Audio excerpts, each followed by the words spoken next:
Hey, Mr. Bentley, are you ready to go show our friends what's happening on the homestead today? Come on, let's go show them.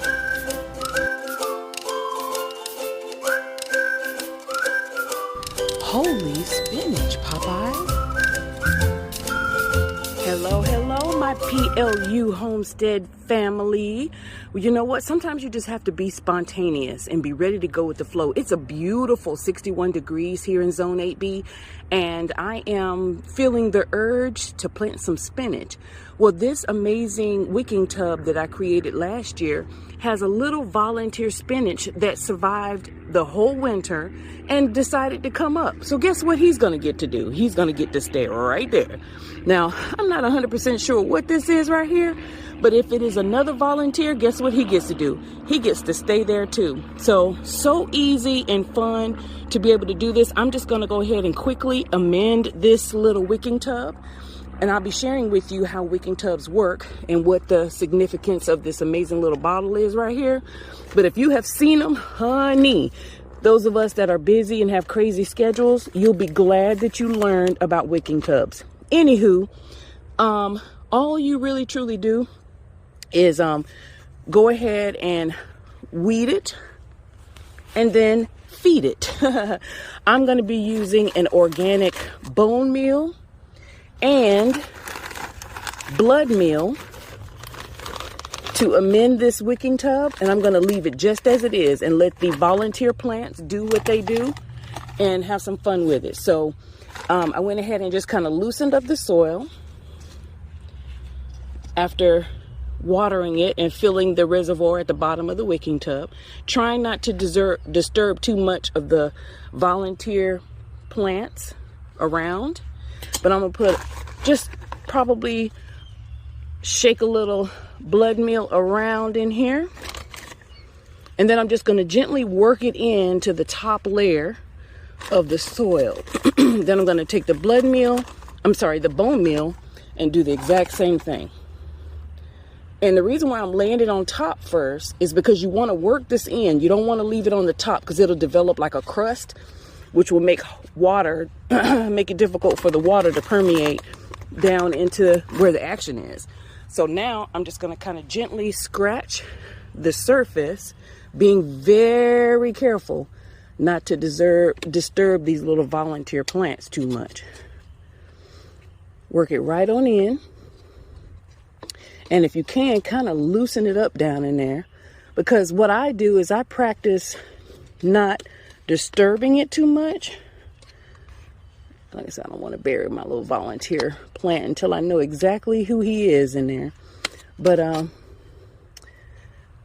don't want to disturb it too much. Loosen it up, kind of loosen up that top 3-4 inches. Now I'm just going to place my spinach seeds in. So hang on with me. So now the soil has been gently loosened, and I went ahead and put my 2 amendments in, my blown meal and my blood meal.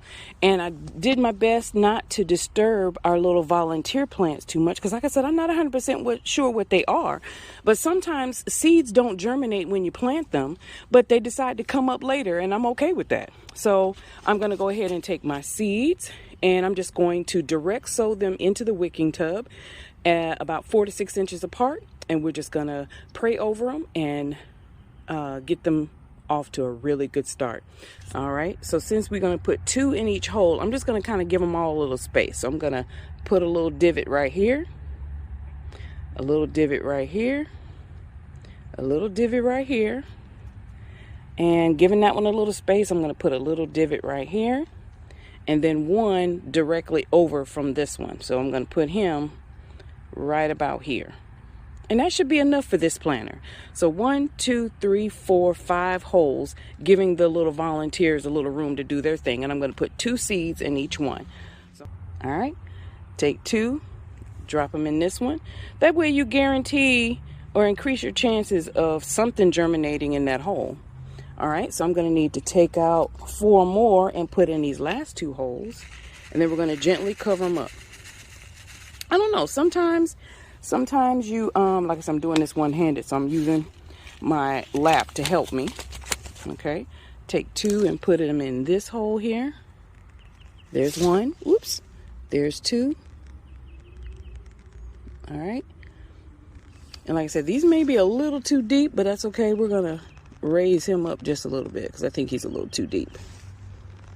Lay him right on top so I can see where they're going. There they go. Yeah, you don't want them to be too deep. Just barely like a scratch of the surface. All right. And in this final hole, 2 more. There's 1. And I'm putting 2 per hole to kind of increase my chances of a good germination. And when they come up in the next few days, we'll check on them.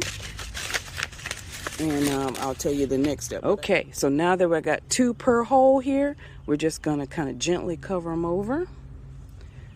Pat them down. I pre-moistened the soil, and I'm just going to firm up my volunteers here.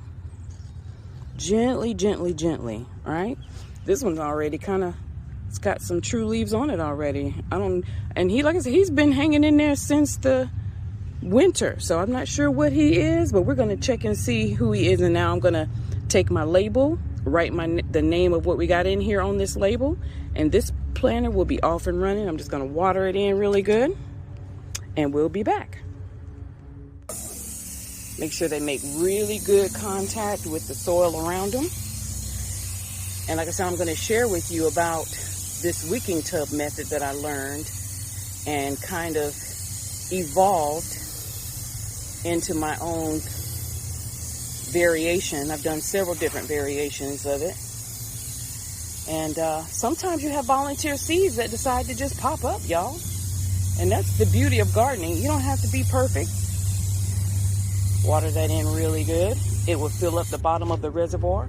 Just like over here in my beet basket that grew from last year, I got seeds that popped up. Isn't this crazy? So what I may do is separate these, watering them in a little bit, and do the same over here. But now, always remember to label what you are growing so that you can keep an eye on them. The label and the date, I'm going to put on this side so that the sun doesn't fade the label so fast. But I can still tell what it is. Nice and labeled here. Awesome. All right, so we'll be back to check on them, see how they're doing.